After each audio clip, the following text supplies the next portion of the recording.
and are the world's largest rodents.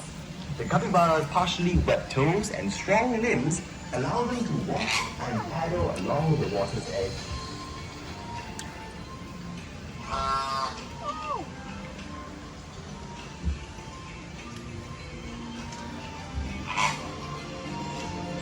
Looks like we're in the company of squirrel monkeys, zombie monkeys, and other monkeys. Dear explorers, we hope that we've shown you a small glimpse of the diversity of life within the Amazon. By choosing rainforest-friendly products, we can help to give the Amazon and its wildlife a chance to survive. Together, we protect wildlife.